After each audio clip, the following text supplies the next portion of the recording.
ইঞ্চি ইঞ্চি মাটি সোনার চাইতে খাঁটি, নগদ রক্ত দিয়ে কেনা। শত্রু বাহানাদার একটি কণাও তার কেড়ে নিতে কেউ পারবে না। রঙের তুলিতে আঁকা সবুজের ছায়া ঢাকা সুজলা সুফলা পরিপাটি।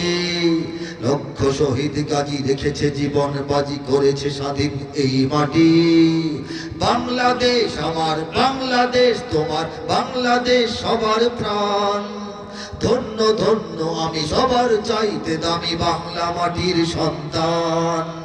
বাংলাদেশ আমার, বাংলাদেশ তোমার, বাংলাদেশ খোদার দান। সোনার জন্মভূমি তোমার জন্যে আমি জীবন দিয়েছি কোরবান। রাজি আছেন না? চারিদিকে দুশ্মন আছে না নাই? চারিদিকে দুশ্মন, ভেঙো না ভেঙো না মন, সাহস জমিয়ে রাখো বুকে। ইমান জিন্দা করে জিহাদের হুঙ্কারে পরাজিত করো শত্রুকে। চারিদিকে গাদ্দার ভিনদেশি তাবেদার, সজাগ দৃষ্টি রাখো সবে। সকল মির্জাফর বিদেশি গোলাম চর, রুখতে তাদের আজ হবে। বাংলাদেশ আমার, বাংলাদেশ তোমার, বাংলাদেশ অম্লান। বুকের রক্ত ঢেলে রেখেছি সবাই মিলে মাতৃভাষার সম্মান। বাংলাদেশ আমার, বাংলাদেশ তোমার, বাংলাদেশ চিরমহান। এ মাটির বুক হতে বাজবে সারা জগতে বিশ্ব মানবতার গান। অনেক দামের দেশ নাকি সস্তা দেশ? অনেক দামের দেশ, রক্ত ঘামের দেশ, মায়ার বাঁধন বড় বেশি। হিন্দু মুসলমান বৌদ্ধ বা খ্রিস্টান, পাহাড়ি বাঙালি এক দেশি। কেন তবে সংঘাত, কেন কিসের বিবাদ? ভাই ভাই রাখো হাত হাতে। সমরে পক্ষপাতী হয়েছি শ্রেষ্ঠ জাতি, নজির দেখাও দুনিয়াতে। বাংলাদেশ আমার, বাংলাদেশ তোমার, বাংলাদেশ সবার প্রাণ। ধন্য ধন্য আমি সবার চাইতে দামি বাংলা মাটির সন্তান। বাংলাদেশ আমার, বাংলাদেশ তোমার, বাংলাদেশ খোদার দান। সোনার জন্মভূমি তোমার জন্যে আমি জীবন দিয়েছি কুরবান। الحمد لله نحمده ونستعينه ونستغفره ونؤمن به ونتوكل عليه ونعوذ بالله من شرور أنفسنا ومن سيئات أعمالنا. من يهده الله فلا مضل له ومن يضلله فلا هادي له. ونشهد أن لا إله إلا الله وحده لا شريك له. ونشهد أن سيدنا ونبينا وحبيبنا وسندنا ومولانا محمدا عبده ورسوله صلى الله تعالى عليه وعلى آله وأصحابه وبارك وسلم تسليما كثيرا كثيرا. أما بعد فأعوذ بالله من الشيطان الرجيم. بسم الله الرحمن الرحيم. يريدون ليطفئوا نور الله بأفواههم والله متم نوره ولو كره الكافرون.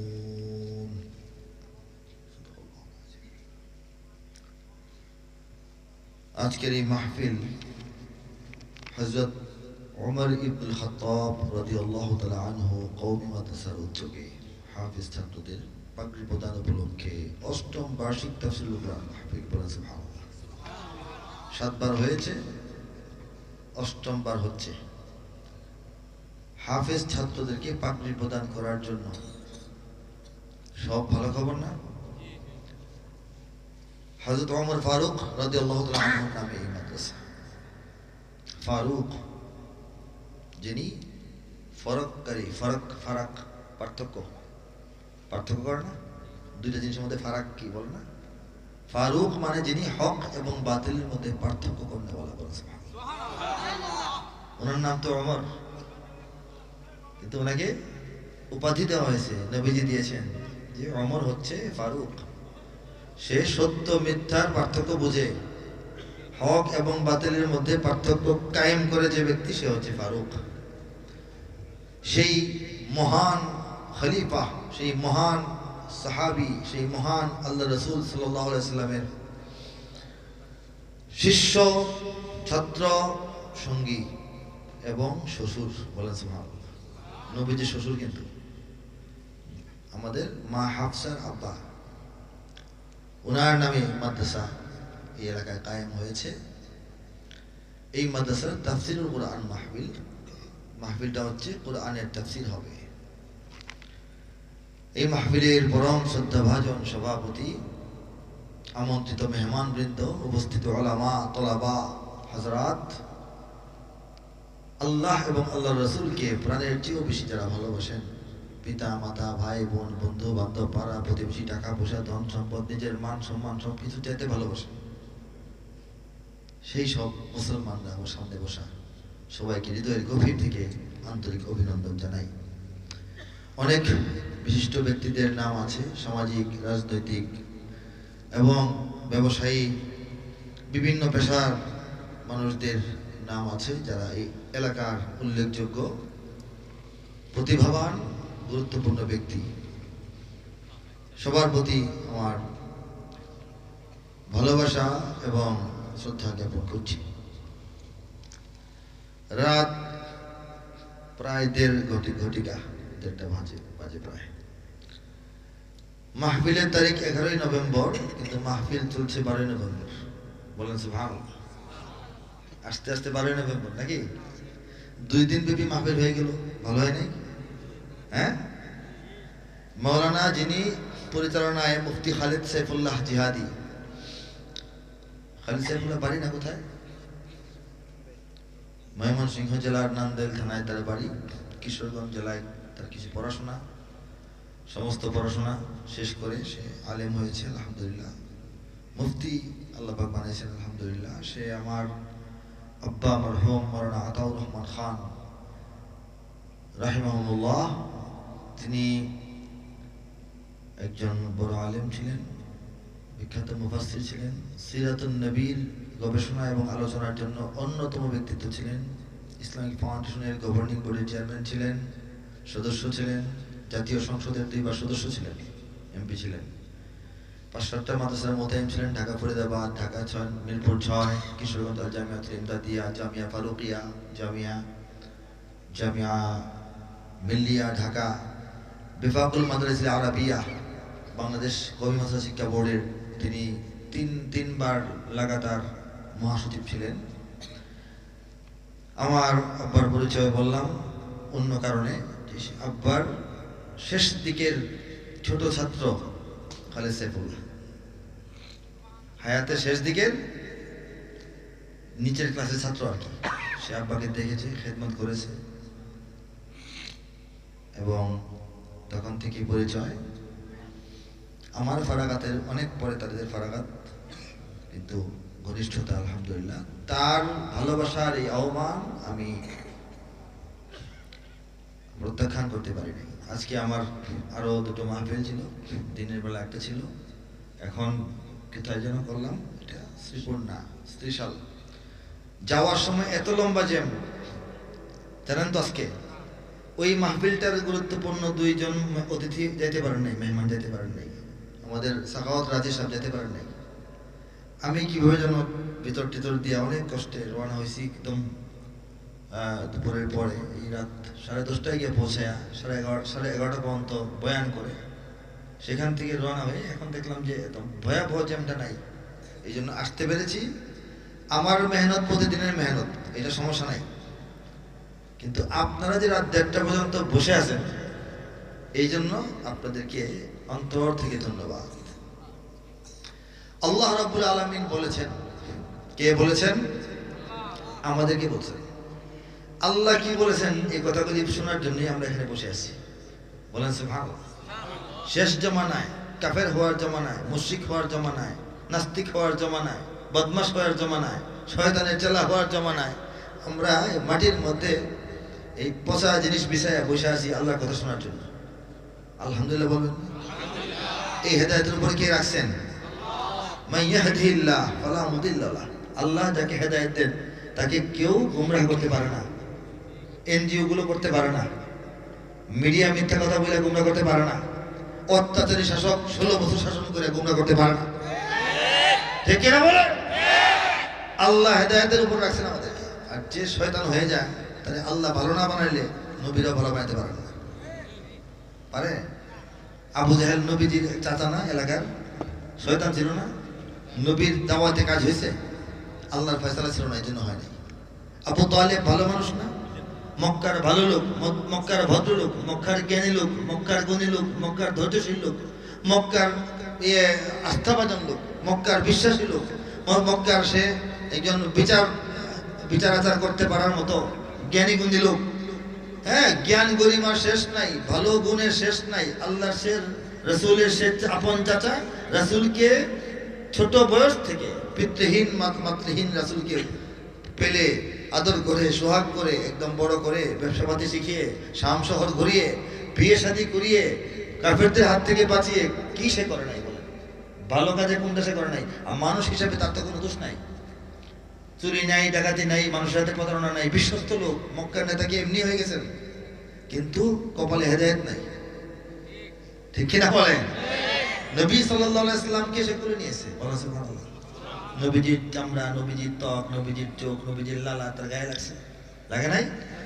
নবীজিকে আঙ্গুল ধরে হাঁটাইছে, নবীজির কণ্ঠ তার কানের মধ্যে প্রতিদিন ঢুকছে, প্রাণে ঢুকে নাই, প্রাণে ঢুকে নাই, কান পর্যন্ত ঢুকছে। প্রাণে ঢুকলে কি হইতো? হাবশী বেলালের মতো তিনি শ্রেষ্ঠ মানুষ হইতে পারতেন।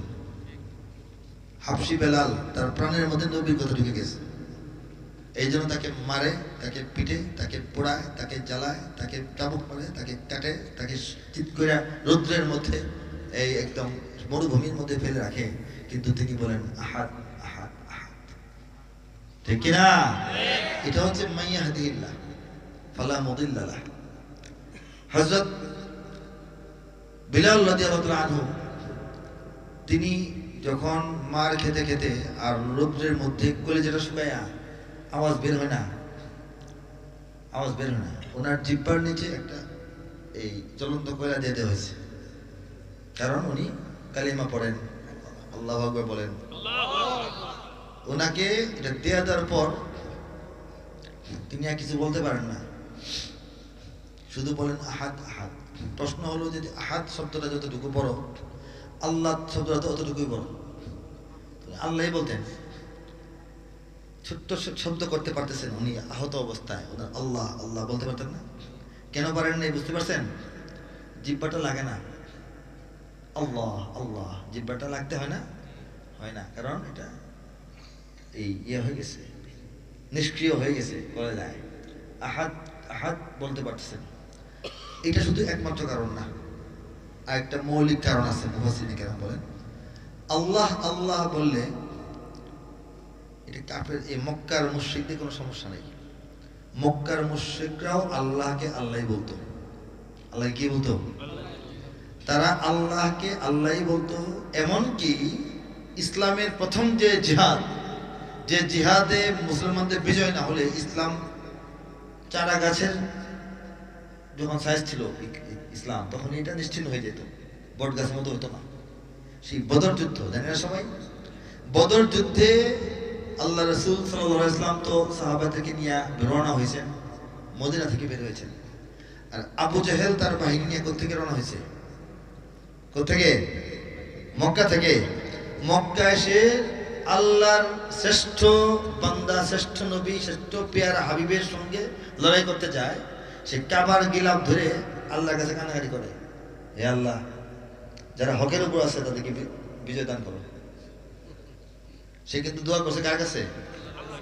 আল্লাহকে তারা জানতো, আল্লাহকে তারা মানতো, আল্লাহকে তারা চিনতো, আল্লাহকে তারা আল্লাহই বলতো। আল্লাহই বলতো, কিন্তু তারা ভাবতো যে ইলাহ একমাত্র আল্লাহ, এটা মানত না। ইলাহ রব যে আল্লাহ জানতো, আল্লাহ সৃষ্টি করেছেন, আল্লাহ লালন পালন করেন, আল্লাহ হিসাব নেবেন, আল্লাহ সব করেন, রবের যত অর্থ এটা তারা মানত। কিন্তু উপাসনা ইবাদত একমাত্র আল্লাহর করা যাবে, আর কারো করা যাবে না, এই কথাটা মানত না। পার্থক্যটা বুঝতে পারছেন? এখন আমাদের প্রিয় হযরত বিলাল রাদিয়াল্লাহু আনহু যদি আল্লাহ আল্লাহ বলেন, ওরা তো বলতেছে যে এই মুহাম্মদের উপর ঈমান ছেড়ে দে, লা ইলাহা ইল্লাল্লাহ, আল্লাহ ছাড়া কোনো মাবুদ নাই, এই কথাটা তুই ছেড়ে দে, এটা তাদের দাবি না? তিনি যদি আল্লাহ আল্লাহ বলেন, তাহলে তারা ভাববে যে আচ্ছা আমরাও তো আল্লাহ বলি, সেও তো আল্লাহ বলতেছে। তিনি বলেছেন আহাদ আহাদ, মানে যে আল্লাহ তোমরাও মানো, আল্লাহ আমরাও মানি, কিন্তু তোমাদের সাথে আর মুহাম্মদ সাল্লাল্লাহু আলাইহি ওয়াসাল্লামের সাথে যে বিরোধটা হচ্ছে আল্লাহ এক এবং একক, আর তোমরা আল্লাহর সঙ্গে শরীক করো। আমরা বলি আল্লাহ এক এবং একক, তার কোনো শরীক নাই, লা শারীকা লাহ, আর তোমরা আল্লাহকে মানো কিন্তু সঙ্গে অনেক মন্ত্রী মিনিস্টার শরীক করো, ঠিক কিনা বলেন? কাজেই আমি মায়ের খেয়াও, মৃত্যুর মুখে আইসাও তোমাদের সঙ্গে একমত পোষণ করি নাই, এই কথাটা বোঝানোর জন্য তিনি বলেছেন আহাদ আহাদ আহাদ, আল্লাহ এক, একক একক একক একক। আল্লাহ নিয়ে সমস্যা নাই, একক নিয়ে সমস্যা, আমি একক ছাড়ি নাই। মদিনী জীবনে যখন হযরত বিলাল আযান দেন মদিনার মসজিদে, তো কিছু মুনাফিক আর কিছু নতুন মুসলমান, মুসলিম মদিনায় আয়েশা নবীজির কাছে মুসলমান হয়েছে, বিভিন্ন এলাকার সাহাবী, নতুন সাহাবী, তারা এসে নবীকে বলেন, ইয়া রাসূলুল্লাহ, এই মসজিদের আজান যে হয়, বিলাল ভাই যে আজান দেয়, আজানটা তো উচ্চারণটা স্পষ্ট হয় না, উচ্চারণ কি হয় না, স্পষ্ট হয় না। এখন এই আমাদের মুয়াজ্জিন চেঞ্জ করলে ভালো হয়। পরামর্শ কারা দিয়েছেন? কিছু মুনাফিকও বলে, আর নবীজি কিছু নতুন সাহাবীও বলেন যে ইয়া রাসূলুল্লাহ, একটু আরো স্পষ্ট উচ্চারণ বলা হলে ভালো হবে। নবীজি বলেন, বিলালের আওয়াজটা যে অস্পষ্ট হয়েছে, কি কারণে যে হয়েছে এটা তোমরা সবাই জানো না, তোমরা তো নতুন মুসলমান, মক্কায় ছিল না। তার আওয়াজটা যে অস্পষ্ট হয়েছে, এই জন্যই তার আজানটা আল্লাহ বেশি পছন্দ করেন। তার আওয়াজটা আল্লাহর নাম উচ্চারণ করার অপরাধে অস্পষ্ট করা হয়েছে কয়লা দিয়া, আর এই জন্যই আমার কাছে এত মধুর লাগে। স্পষ্ট আওয়াজের চাইতে এই অস্পষ্ট আওয়াজের মূল্য অনেক বেশি। নবী করিম সাল্লাল্লাহু আলাইহি ওয়াসাল্লাম যখন মেরাজে গেছেন, সেখানে গিয়ে আসমানের উপরে বিলালের আজান শোনা যায়, বিলালের পায়ের আওয়াজ শুনতে পেয়েছেন, বলেন সুবহানাল্লাহ। কাজেই আল্লাহ যাকে হেদায়েত দেন সে হেদায়েত পায়, যাকে দেন না সে পায় না। এই জন্য অনেক নবী রাসূলের ওয়াইফ হেদায়েত পায় নাই, সন্তান জলোচ্ছ্বাসে ডুবে মারা গেছে। হযরত নূহ আলাইহিস সালামের পিতা নবী, কিন্তু চিনতে পারে নাই, ঈমান আনতে পারে নাই। আমাদের নবীর চাচা ঈমান নসিব হয় নাই, হযরত লূত আলাইহিস সালামের স্ত্রী ঈমান নসিব হয় নাই, ঠিক কিনা বলেন? ঠিক। সেই ঈমান বাংলাদেশের শতকরা 94.6% মানুষকে আল্লাহ প্রদান করেছেন। সুবহানাল্লাহ। কি মনে করেন বলেন তো? ঈমান লাভ করার জন্য আমরা বা আমাদের বাপদাদা পর্যন্ত কে কষ্ট করেছেন, কে দেশ ছেড়ে চলে গেছেন, কে হিজরত করেছেন? ঈমান পাওয়ার জন্য নাই খরচ, নাই কষ্ট, নাই চেষ্টা আমাদের, ঠিক কিনা বলেন? রব্বুল আলামিন এটা ফ্রি আমাদের কাছে পাঠিয়ে দিয়েছেন। ফ্রি যখন একজনকে জিনিস পাঠানো হয়, যার জন্য পাঠানো হয়, তার প্রতি হয়তো আপনি দয়া করেছেন অথবা ভালোবাসেন, এটা কিছু তো আছে নাকি? হয়তো দয়া করেন, দয়া, তাকে ফ্রি কিছু দিয়েছেন, অথবা ভালোবাসেন, হাদিয়া দিয়েছেন। আল্লাহ পাক আমাদেরকে দয়া করেন এবং ভালোবাসেন। প্রমাণ হয়েছে কিনা বলেন? আল্লাহ যদি দয়া না করতেন, ভালো না বাসতেন, ইসলামের বিরুদ্ধে যে পরিমাণ ষড়যন্ত্র বাংলাদেশে হয়, ইসলাম এখানে ধুয়ে মুছে ধুলার মতো উড়ে যাওয়ার কথা। কিন্তু যে আসে দাপট দেখায়, পরে উড়ে চলে যায়, ইসলাম তার জায়গায় থেকে যায়, ঠিক কিনা?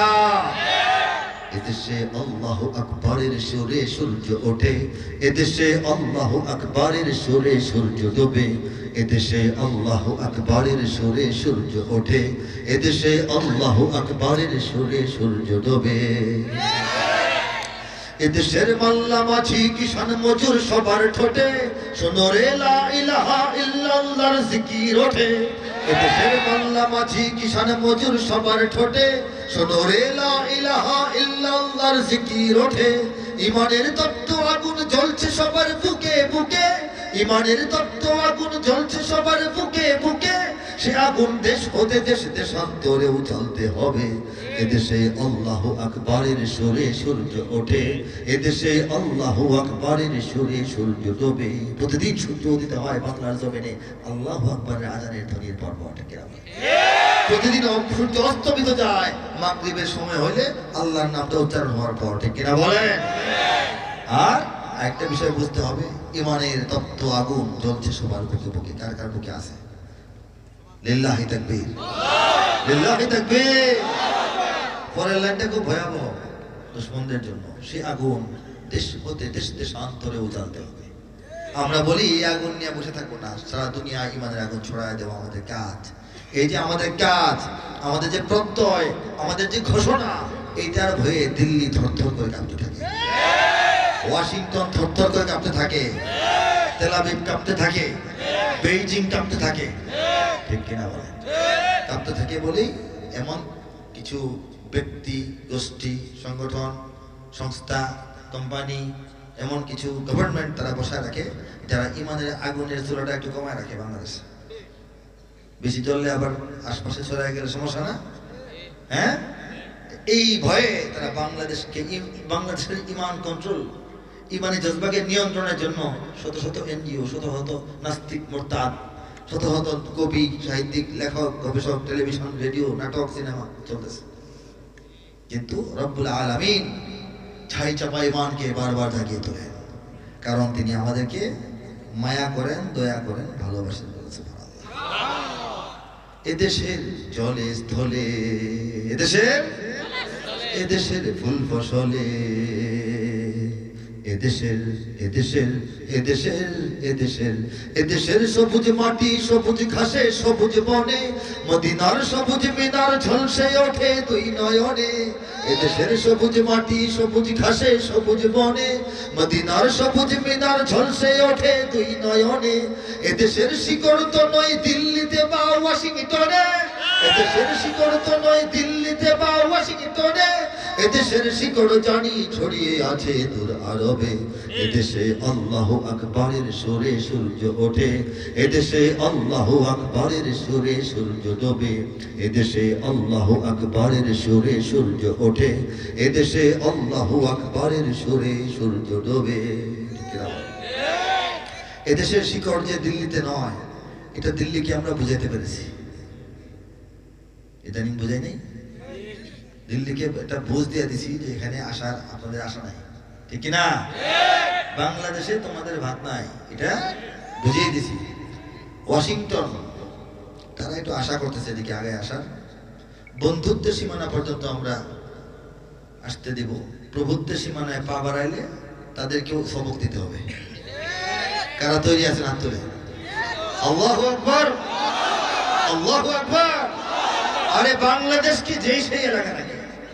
পৃথিবীতে 200 কোটি মুসলমান, 10 ভাগের 1 ভাগ, 10%, 20 কোটি মুসলমানের এলাকায় বাংলাদেশ। সারা দুনিয়ায় যত মুসলমান, এর 10 ভাগের 1 ভাগ মুসলমান বাংলাদেশে আছেন। বলে সুবহানাল্লাহ। মুসলিম দেশ তো অনেক, কিন্তু সব দেশে সমান মুসলমান না। বাংলাদেশের 20 কোটি মুসলমান, এটা তো হলো পৃথিবীর গোটা বিশ্বের 10 ভাগের 1 ভাগ মুসলমান যে এলাকায় আছে, এই এলাকার মুসলমানরা কি ঘুমিয়ে থাকবে? ইমান চুরি করে নিয়ে যাবে, আমরা ঘুমায় থাকবো? এদেশের একটা ধুলিকণা চুরি করে নিয়ে যাবে, আমরা ঘুমায় থাকবো? রব্বুল আলামিন এই দেশের মানুষকে, মাটিকে তৈরি করে রেখেছেন আখিরি জমানার আখিরি ফয়সালার জন্য।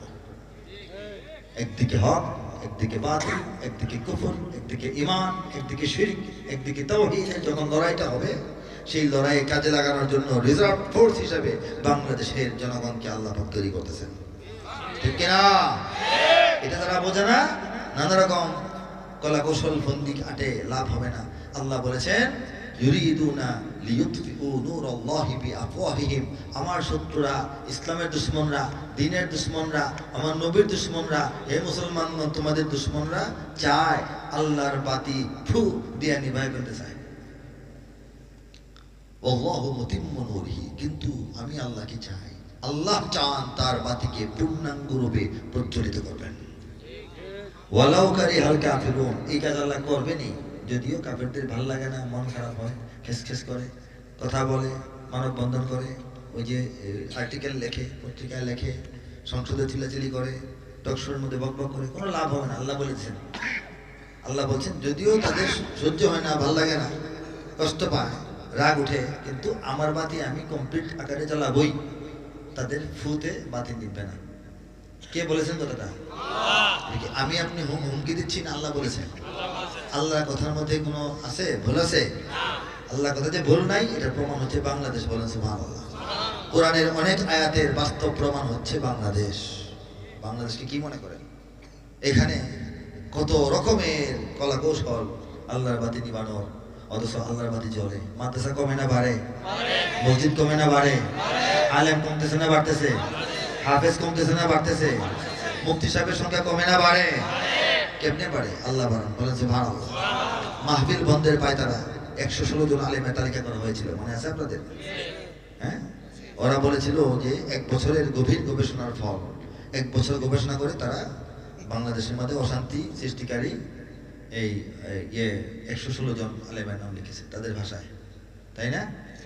1 বছরের গবেষণা, এমনই গবেষণা, এমনই সুন্দর গবেষণা, এমনই নিখুঁত গবেষণা, 116 জনের মধ্যে কয়েকজন আছে মৃত। 1 বছরের গবেষণা। বলেন সুবহানাল্লাহ। কয়েকজন ছিল মৃত, কয়েকজন ছিল বাংলায় ওয়াজ করেন, কিন্তু বাংলাদেশের মানুষই না, ওনারা কলকাতার বক্তা, ভারতীয়, বাংলাদেশের তালিকায় তাদের নাম। 1 বছরের কত গভীর গবেষণা বুঝেন? এই কয়েক বস্তা টাকা পাওয়ার জন্য ওরা এই লিস্টটা বানাইছে, ইন্ডিয়ার কাছে টাকা খাওয়ার জন্য। দিল্লির কাছে জমা দিছে যে বিরাট কাজ করেছি, 1 বছর গবেষণা করেছি, আমরা এতজন, মাথা পিছু এত খরচ। এই ছিল তাদের শয়তানি, বুঝতে পারছেন? এরপরে আল্লাহ কি করলেন? আল্লাহর ব্যাপারটা ভালো লাগলো না, আল্লাহর এই ব্যাপারটা ভালো লাগলো না, তাকে কলা পাতার মধ্যে শুয়াই দিয়েছেন। ঠিক কিনা বলেন? আর জাতির সামনে গলায় গামছা পেঁচাইয়া ভিডিও করেছেন। কে করেছেন? কে? তারা মাহফিল বিদ্বেষী, কারণ তারা 9 মাস পর্যন্ত টেলিভিশনে মিথ্যা বলে, রেডিওতে মিথ্যা বলে, এনজিওকে কাজে লাগায়, নাস্তিকদের কথায়, লেখায়, বক্তৃতায়, কবিতায়, সঙ্গীতে ইসলামের যে পরিমাণ ক্ষতি করে, মানুষকে যতটা বিভ্রান্ত করে, আমাদের নতুন প্রজন্মের দিল থেকে ইসলামকে যতটা দূরে সরায়, 3 মাসের মাহফিলে সব ঠিক হয়ে যায়। বুঝতে পারছেন? এই জন্য দেখতে পাচ্ছেন যে মাহফিলটা সরাসরি একদম man to man, face to face মানুষের সঙ্গে ওলামায়ে কেরাম কথা বলেন। ওরা এসে পাবলিক ডাকলে পাবলিক আসবে? আসবে? এই জন্য এই মাহফিল কেমনে বন্ধ করা যায় এই চিন্তা তারা করেছিল। তো এই চিন্তা তারা করবে। আল্লাহ বলেন ওয়া কারু, তারা চিন্তা করে, বুদ্ধি করে, পরামর্শ করে, চক্রান্ত করে, ষড়যন্ত্র করে। ওয়া কার আল্লাহ, আল্লাহ আল্লাহর পরিকল্পনা করেন। বলেন সুবহানাল্লাহ। আল্লাহু খায়রুল মাকিরিন, আর আল্লাহই শ্রেষ্ঠ পরিকল্পনাবিদ। কে বলেছেন কথাটা? আল্লাহ নিজে নিজে কথা বলেছেন, একদম প্রমাণ দিয়েছেন। আল্লাহর পরিকল্পনার বাইরে বাংলাদেশকে ঠেলে হিচড়ে টেনে ধাক্কা দিয়ে নেওয়া যাবে না। আল্লাহর পরিকল্পনার বাইরে বাংলাদেশকে কেউ নিতে পারবে না। বাংলার ইতিহাসে যখনই শত্রু আসে পালাবার পথ খুঁজে পায় না। বাংলার ইতিহাসে যখনই শত্রু আসে পালাবার পথ খুঁজে পায় না। ইংরেজ বেনিয়ারা এখানে খেয়েছে, তারা পালিয়ে গিয়েছে পাক হয় না। বুঝে নিক আমেরিকা, বুঝে নিক ইন্ডিয়া, বুঝে নিক রাশিয়া ও চায়না। বুঝে নিক আমেরিকা, বুঝে নিক ইন্ডিয়া, বুঝে নিক রাশিয়া ও চায়না। মুমিনের এই মাটি, ইমানের এই ঘাঁটি কিছুতেই কেড়ে নেওয়া যায় না। মুমিনের এই মাটি, ইমানের এই ঘাঁটি কিছুতেই কেড়ে নেওয়া যায় না, যায় না, না না। মুমিনের এই মাটি, ইমানের এই ঘাঁটি কিছুতেই কেড়ে নেওয়া যায় না। সাহাবায়ে কেরামের আগমনে এই দেশ হাজারো বছর আগে ধন্য। ওলিদের মেহনতে গড়ে ওঠা এ জমিন কোটি কোটি মুমিনের জন্য, কোটি কোটি মুমিনের জন্য। এ মাটির ভাজে ভাজে শহীদের খুন আছে, এ জমিন কখনো শুকায় না। এ মাটির ভাজে ভাজে শহীদের খুন আছে, এ জমিন কখনো শুকায় না, এ জমিন কখনো শুকায় না। মুমিনের এই মাটি, ইমানের এই ঘাটি কিছুতেই কেড়ে নেওয়া যায় না, ঠিক না? এখানে বখতিয়ার 17 ঘোড়সওয়ার নিয়ে তোলে কালেমার পতাকা। এখানে শাহজালাল, শাহ মখদুম, খান জাহানের দুর্গ গড়ে রাখা, ওলিদের দুর্গ গড়ে রাখা, ওলিদের দুর্গ গড়ে রাখা, ঠিক না? এখানে জিন্দাবীর, এখানে লক্ষবীর শরীয়ত তিতুমির, মরে তবু মাথা তো ঝুঁকায় না। এখানে লক্ষবীর শরীয়ত তিতুমির, মরে তবু মাথা তো ঝুঁকায় না, মরে তবু মাথা তো ঝুঁকায় না। মুমিনের এই মাটি, ইমানের এই ঘাটি কিছুতেই কেড়ে নেওয়া যায় না। এখানে সাহাবায়ে কেরামের আগমন। গোটা ভারত মুসলমানরা শাসন করেছেন 800 বছর ইংরেজদের আগে। 800 বছরের মুসলিম শাসন থাকার পরেও ভারতে হিন্দুর চেয়ে মুসলমানের সংখ্যা বাড়ে নাই। কি বোঝা গেল? মুসলমানরা শাসন করলেই মুসলমানের সংখ্যা বাড়ে না, ঠিক না? বাংলাদেশ তো ভারত থেকে বহু দূরের কোনো এলাকা না, বরং ভারত বেষ্টিত একটা ভূখণ্ড। এখানের এই জায়গাটা কি হইল যে এখানে প্রায় সবাই মুসলমান। কে করেছেন? কেমনে হয়েছে এটা হিসাব আছে না?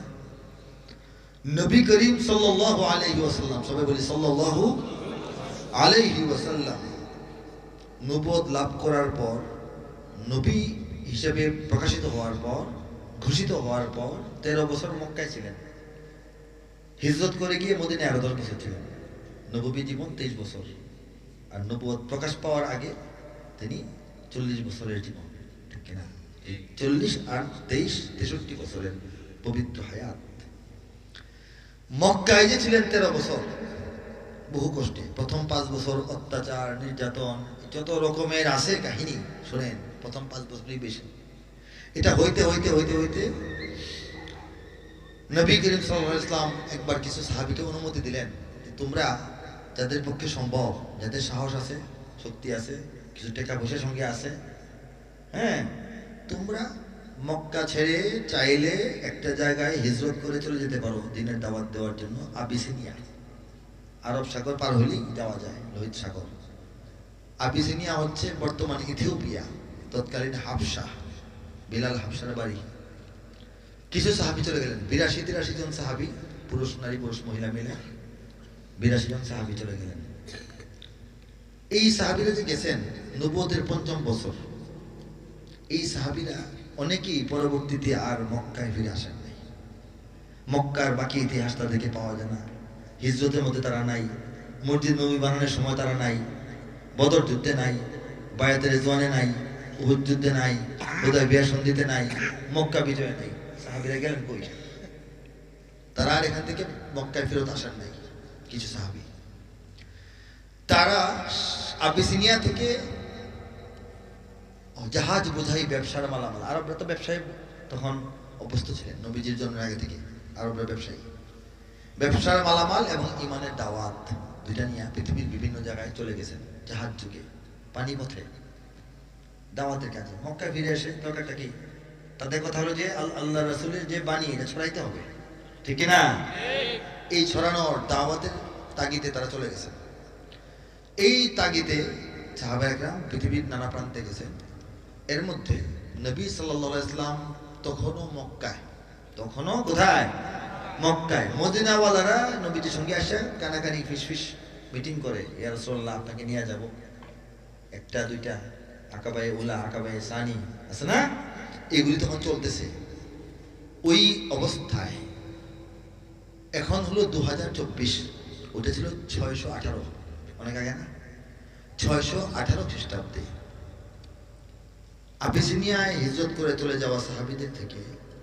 সাআদ ইবনে আবি ওয়াক্কাস রাদিয়াল্লাহু তাআলা আনহু বিখ্যাত সাহাবী, ওনার আব্বা এই সফরে গেছিলেন আবু ওয়াক্কাস রাদিয়াল্লাহু তাআলা আনহু।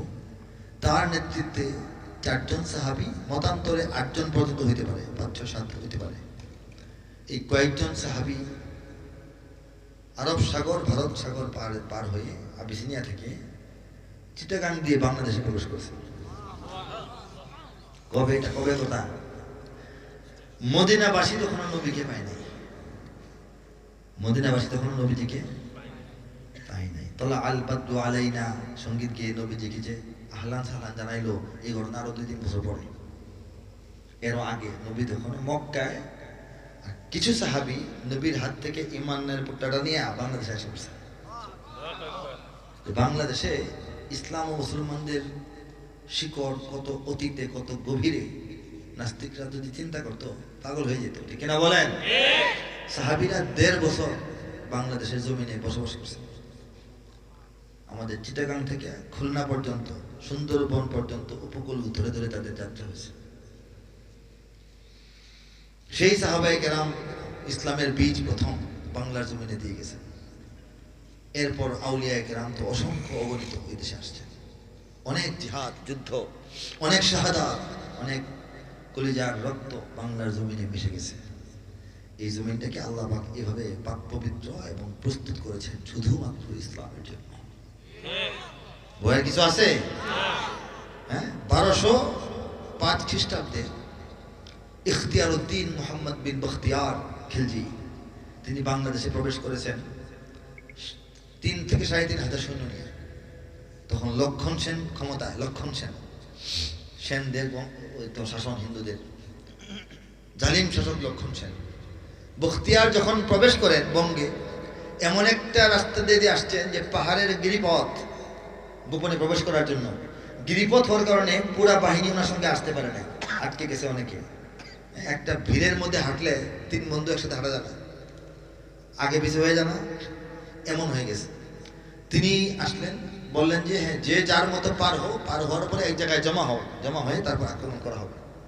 তো যখনই গিরিপথ পার হয়ে তিনি আসলেন, চেয়ে দেখলেন তার সঙ্গে মোট 17 জন লোক আসতে পারছে, বাকিরা এখনো পথে আস্তে আস্তে আসতেছে জঙ্গল পার হইয়া, ঠিক না? কিন্তু ইমানের জজবা এমন, 17 জন বললো যে কোনো থামাথামি নাই, চলেন, বাকিদের জন্য অপেক্ষা নাই, আমরাই এগিয়ে যাব ইনশাআল্লাহ। এই জিহাদের জজবায় 3000 লোককে জঙ্গলের ভিতরে রেখাই তারা অপেক্ষা না করে 17 জনকে নিয়ে উনি চলে আসছেন গণভবনে। তখনকার এসে ঘেরাও করে কালিমার পতাকা উড়াই দিয়েছে। বাংলাদেশে প্রথম ইসলামের শাসন প্রবেশ করলো। ইসলাম প্রবেশ করেছে আরো আগে সাহাবীদের মাধ্যমে, ইসলামের শাসন প্রবেশ করেছে 1205-এ বখতিয়ারের মাধ্যমে।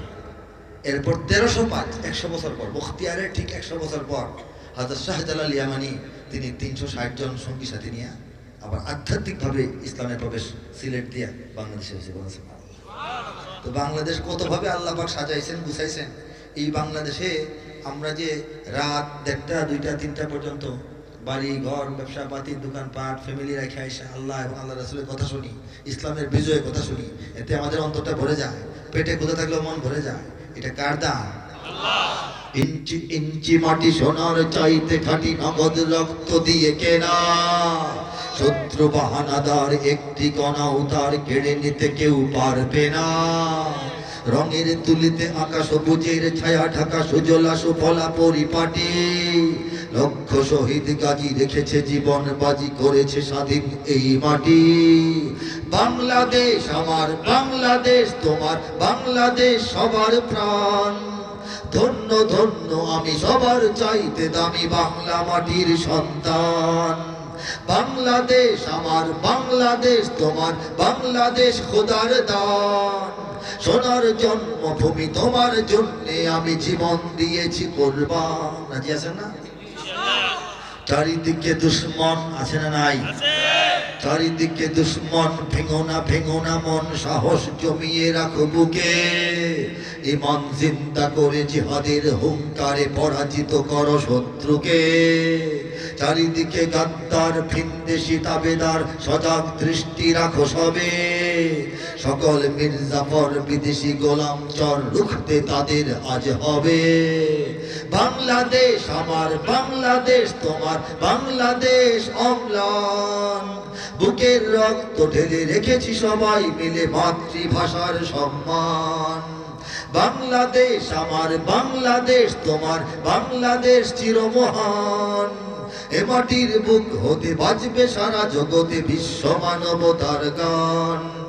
অনেক দামের দেশ নাকি সস্তা দেশ? অনেক দামের দেশ, রক্ত ঘামের দেশ, মায়ার বাঁধন বড় বেশি। হিন্দু মুসলমান বৌদ্ধ বা খ্রিস্টান পাহাড়ি বাঙালি এক দেশি। কেন তবে সংঘাত, কেন কিসের বিবাদ? ভাই ভাই রাখো হাত হাতে। সমরে পক্ষপাতী হয়েছি শ্রেষ্ঠ জাতি, নজির দেখাও দুনিয়াতে। বাংলাদেশ আমার, বাংলাদেশ তোমার, বাংলাদেশ সবার প্রাণ। ধন্য ধন্য আমি সবার চাইতে দামি বাংলা মাটির সন্তান। বাংলাদেশ আমার, বাংলাদেশ তোমার, বাংলাদেশ খোদার দান। সোনার জন্মভূমি তোমার জন্যে আমি জীবন দিয়েছি কুরবান। হিন্দু মুসলমান বৌদ্ধ বা খ্রিস্টান সকলেই এক দেশে, ঠিক কিনা?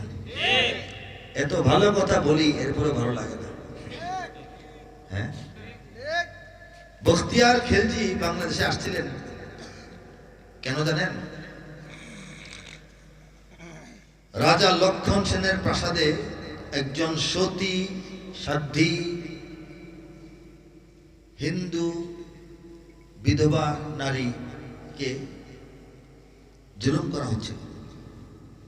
তার ইজ্জত রক্ষার জন্য বখতিয়ার বাংলাদেশে আসছিলেন, এটা তাদের বোঝা উচিত। একজন হিন্দু নারীর ইজ্জত রক্ষার জন্য মহাবীর বখতিয়ার বাংলাদেশে এসেছিলেন। তাকে পত্র দেওয়া হয়েছিল যে হ্যাঁ, জুলুম চলে, আপনি এসে আমাদের উদ্ধার করেন, ঠিক কিনা বলেন? কাজেই আমাদের যারা অমুসলিম ভাইরা, তাদের উচিত আমাদেরকে বন্ধু মনে করা, অন্তত সামাজিক নাগরিক দিক থেকে, ঠিক কিনা বলেন? নাগরিক হিসেবে আমরা সবাই ভাই ভাই, এটা বুঝতে হবে। যদি তারা বুঝতেন, যদি আমাদের মতো তারা অন্তরে ঐক্যের প্রেরণা অনুভব করতেন, তাহলে হিন্দু বৌদ্ধ খ্রিস্টান পরিশোধ করতেন না, মুসলমানদেরকে নিয়ে করতেন, ঠিক কিনা? মুসলমানদেরকে বাদ দিয়ে বা মুসলমানদের থেকে আলাদা হইয়া হিন্দু বৌদ্ধ খ্রিস্টান পরিষদ বানানো দরকার ছিল, ঐক্য পরিষদ। ওনারা নিজেদেরকে আলাদা করছেন কেন? এই দেশ নিরাপদ হবে যদি ইসলাম কায়েম হয়। আপনাদের জন্য আরো বেশি হবে। এখন তো বাড়ি দখল হয়ে যায়, কোন মোল্লা মৌলানা সব তো বাড়ি দখল করে না। কত হিন্দু বাড়ি দখলে আছে, হিন্দু ভাইদেরকে বলবো তালিকা দেন, কোথায় কোন মুয়াজ্জিন সাহেব, কোন মৌলানা সাহেব, কোন মুহাদ্দিস সাহেব, কোন মুফাসসির সাহেব আপনাদের বাড়িতে বসে আছে দেখেন। যে সাবরা বসে আছে তার তালিকা বের করেন। কোন আলেম ওলামা তো হিন্দু বাড়ি দখল করে নাই, কোন আলেম ওলামা তো মন্দিরে হামলা করে নাই, কোন আলেম ওলামা তো মন্দির পাহারা দিল, ঠিক কিনা বলেন? কাজেই ইসলাম এদেশের প্রকৃতি, ইসলাম এদেশের স্বাভাবিকতা। একটা মাছ যেমন পানির ভিতরে সুস্থ থাকে, ভালো থাকে, সবল থাকে, খুশি থাকে, আনন্দে থাকে, হায়াত বাড়ে, ইসলামের ভিতরে বাংলাদেশে হায়াত বাড়ে, ঠিক কিনা? মাছটাকে পানি থেকে বের করে ডাঙায় রাখেন, মরে যাবে ছটফট করতে করতে, শুকিয়ে যাবে, শুটকি হয়ে যাবে, চিল্কা বানিয়ে যাবে, এই তো। আর কি ভবিষ্যৎ বলেন? ইসলামকে বাংলাদেশকে ইসলাম থেকে বের করে আলাদা করেন, দেখবেন বাংলাদেশ মরে শুকিয়ে যাবে, তারপর চিল্কা বানিয়ে যাবে। ওয়াশিংটন এক টুকরা, দিল্লি এক টুকরা, বেইজিং এক টুকরা, তেল আবিব এক টুকরা, ঠিক না? কাজেই যারা বাংলাদেশ থেকে ইসলামকে আলাদা করতে চায়, তারা বাংলাদেশের দেহ থেকে ইসলাম নামক প্রাণটাকে আলাদা করে বাংলাদেশটাকে মেরে ফেলতে চায়। কথাটা বুঝতে পারছি? এই কথাটা আমাদের মনে, প্রাণে, দিলে, জানে বুঝতে হবে, মানতে হবে, বিশ্বাস করতে হবে। রব্বুল আলামিন আমাদেরকে মহা দায়িত্ব দিয়েছেন। এই বাংলাদেশের মানুষকে আল্লাহ পাক গোটা বিশ্বের ইসলামের খেদমতে শুধু না, নেতৃত্বে কাজে লাগাচ্ছে। খেদমতটা কোথায় দেখেন তো? গোটা দুনিয়ার দাওয়াত ও তাবলীগের ইজতেমাটা বাংলাদেশে হয়, আর আরব দেশে হয়। দিল্লিতে যে এই মানে তাবলীগের মূল মার্কাজ, ভারতে তো ইজতেমা না, ইজতেমা কোথায় হয়? কে কবুল করেছে? আল্লাহ। দেখেন আরব দেশগুলো, ইরাক, বাহরাইন, কাতার, কুয়েত, আরব আমিরাত, আরো যা আছে, জর্দান টর্দান, অনেক তো আছে, 20-22টা দেশ আছে, সৌদি আরব সহ। এইসব দেশে উন্নত মানের মসজিদ হয়, নির্মাণ হয়। সেই সব মসজিদে বাংলাদেশ থেকে ইমাম নেওয়া হয়, ঠিক না বলেন? 100, 150, 180, 200 রাষ্ট্রের মধ্যে প্রতিযোগিতা হয়, বাংলাদেশের বাচ্চারা গিয়ে এখানে 1 নম্বর হয়। কে করতেছেন এগুলি? কাবা ঘরের যে গিলাফ, পবিত্র সুন্দর কালো গিলাফ, এর মধ্যে যে সোনালী হরফের আয়াতগুলি লেখা, এই সোনালী লেখাগুলির ডিজাইন যে করে, ক্যালিগ্রাফিটা করে না একজন, তারপর তো এটাকে সুই দেওয়া কাজ করা হয়। এই ক্যালিগ্রাফির ডিজাইনটা বাংলাদেশের চিটাগাংয়ের মৌলানা মুখতার নামে একজন করেন। খবর রাখেন। কাবা ঘরের এখন জানি না নতুন কাবা বা বর্তমান কাবার কিনা নাকি এর আগের যে এটা ছিল, কাবা ঘর তো বারংবার নির্মাণ করা হয়েছে, পুনর্নির্মাণ করা হয়েছে, তাই না? সংস্কার। কিন্তু কাবা সংস্কারের একটা পর্যায়ে কাবার ভিতরের ছাদের মধ্যে ধর্ণা থাকে না, কি বলেন আপনারা এগুলিকে? টানা থাকে যে বিমের মতো, এই বিম দেওয়া হয়েছিল বাংলাদেশে কাঠ দেয়া, বাংলাদেশের কাঠ, বুঝছেন? এই সমুদ্র পথে সাগরে, এই জেদ্দার এই সীমানা যেটা লোহিত সাগরে, এখানে ঝড় তুফানে জাহাজ নষ্ট হয়ে গেছে। তখন এই জাহাজ এদিকেও জানা সেদিকেও জানা, কিছু করার নাই। তখন তারা জানতে পারলেন, ব্যবসায়ীরা জানতে পারলেন যে কাবা ঘর নির্মাণ চলতেছে, কাবা ঘর নির্মাণ কাজ চলতেছে। তারা সাথে সাথে এটা হাদিয়া দিয়ে দিলেন, নিয়ে যান, এটা লাগানো হয়েছে। বিশ্বাস হয় না? কেমনি হলো? কাবা ঘরে বাংলাদেশে কাঠ নিবে, কাবা ঘরে বাংলাদেশে কাঠ নিবে না মনে করে নিয়ে নেই, অন্য কোনো কাঠ লাগাই নাই, ওই কাঠটা কোনো দেশের না, ওই দেশের হলে এই দেশের হলে সমস্যা কি? কাবা ঘরের ভিতরের ছাদের কাঠটা তো হয়তো শ্রীলঙ্কার, নয়তো অস্ট্রেলিয়ার, নয়তো লন্ডনের কোনো দেশের হবে, তো এটা কোনো দেশের না হয়ে বাংলাদেশের হয়েছে, সমস্যা কি? বলে আল্লাহ করছেন। কাজেই বাংলাদেশটাকে আল্লাহ ভালোবাসেন, কারণ আমরা আল্লাহকে অধিক ভালোবাসি, বলেছে ভালো। সারা দুনিয়ার মানুষ আল্লাহকে চিন্তা করে, সারা দুনিয়ার মানুষ আল্লাহকে রুকু করে, সারা দুনিয়ার মানুষ হজ করে, জাকাত দেয়, ইবাদত সবাই করে, কিন্তু আদব, লেহাজ এবং এটাকে বলা হয় বাড়তি একটা মহব্বত আল্লাহ এবং আল্লাহ রাসূলের প্রতি, কাবা ঘরের প্রতি, মক্কা মদিনার প্রতি, এটা বাংলাদেশ এগিয়ে আছে। আজান হইলে বাংলাদেশের নারীরা মাথায় কাপড় দেয়, অথচ ইসলামের বিধান নাই, কাপড় না দিলেও সমস্যা নেই। কেন দে? আদব। আল্লাহ বেজার হন, খুশি হন। কাবা ঘরের দিকে পা দিয়ে বসলে কোনো গুনাহ নাই, জানেন এটা? না জানলে আজকে জানে রাখেন, কোনো কিতাবে দেখাতে পারবেন না কাবা ঘরের দিকে পা দিলে গুনাহ হয়। মক্কা মদিনা যারা গেছেন তারা দেখবেন কাবার দিকে পা দিয়ে বসে কোরআন শরীফ পড়তেছে, কাবা ঘর দিকে তাকা থেকে কান্না করতেছে, পাটা কোন দিকে? হেলান দিয়ে এদিকে, কাবা ঘরের দিকে। কারণ হারাম না, গুনাহ হয় না, হারামও না, গুনাহ হয় না, এরপরও বাংলাদেশের মানুষ কাবার দিকে পা দেয় না। কেন দেয় না? আদব, আদব, আদব, আদব। এই যে আদবটা, এই যে মহব্বতটা, এটা কি আল্লাহর কাছে অপ্রিয় না প্রিয়? এই জন্যে আমরা যে আল্লাহকে আদর করি, ভালোবাসি, মহব্বত করি, মক্কা মদিনা নবী, এই জন্য আল্লাহ আমাদেরকে বাড়তি ভালোবাসা দান করেন। সেই ভালোবাসার চাদরের নিচে বাংলাদেশটা আছে, আলহামদুলিল্লাহ, এবং থাকবে, বলেন ইনশাআল্লাহ। আর কি শুনতে চান বলেন? খুব লম্বা করবো না, আপনাদেরকে কষ্ট দেবো না, আর কিছুক্ষণ খুব কষ্ট দেবো না ইনশাআল্লাহ। আর একটা কথা বলি, আমি কোনো মাহফিলে গিয়ে যদি দেখি যে 10 লাখ লোক, যে কথাগুলি বলি, যতক্ষণ বলি, দরজন্য খুলে ততক্ষণই বলি, এটাই দরকার, ঠিক না? হযরত ইসমাইল হোসেন সিরাজি, না উনি না, ইসমাইল শহীদ যিনি, উনি বক্তব্য রাখতেন, বয়ান করতেন। এক মাহফিলে লাখ লাখ মানুষ উনি বয়ান করেছেন, 1.5-2 ঘন্টা বয়ান করার পর মাহফিল ভেঙে গেছে, মাহফিল শেষ। তিনি যখন ফিরে যান তখন পাবলিকও যায়, তিনিও যান। যাওয়ার পথে দেখেন লাঠি ভর দিয়া এক বৃদ্ধ লোক আসতেছে, বলতেছে যে ভাই মাহফিল কি ভেঙে গেছে? উনি বললেন জি ভেঙে গেছে। ইসমাইল হোসেন সাহেব কি আসছিলেন? ইসমাইল হোসেন সাহেব বলতেছেন জি হ্যাঁ, জি আসছিলেন। ওনার বয়ান কি হয়ে গেছে? হয়ে গেছে। আমি তো বুড়া মানুষ, যানবাহন পাই নাই, আহা আফসোস, কি বললেন শুনতে পারলাম না। পরে ইসমাইল হোসেন সাহেব বলতেছেন, ইসমাইল শহীদ, উনি বলতেছেন যে মুরব্বী আপনি তো আসছেন, আপনার হাতে কি সময় আছে? কেন? আমি তো মাহফিলে ছিলাম, উনি কি বলছেন এটা আপনাকে শোনাতে পারবো। পরে এক মসজিদে বসা পুরাটা বয়ান আবার দিচ্ছেন ওনার সামনে। একটা বুড়া মানুষকে যতগুলি কথা মঞ্চে বলে আসছেন সবগুলি কথা আবার উনি বলছেন। ওনাকে শোনায় তারপর বিদায় হয়েছে যে এই লোকটা আগ্রহ করে আসছে শোনার জন্য, মাহফিল পায় নাই, আমার হাতে সময় আছে। পুরাটা বয়ান আবার মসজিদে বারান্দায় বসা এই বুড়া মানুষটাকে দিয়া তারপর উনি এখান থেকে বিদায় হয়েছে। কাজেই বাংলাদেশের মানুষ উলামায়ে কেরামের কথা শোনার জন্য আয়সা বসে, এটা তো মানে এত বড় নিয়ামত যারা বক্তা তাদের জন্য, এটা বক্তাদের বুঝতে হবে, ঠিক কিনা? এই মুহূর্তে আমি এই কোরআনের কপিটা আনছি কি? হ্যাঁ গাইব ইনশাআল্লাহ। আব্দুল হান্নান কোথায়? না ঘুমানোর কথা না। আব্দুল হান্নান কোথায় আছো? এই গাড়িতে চাও আমার।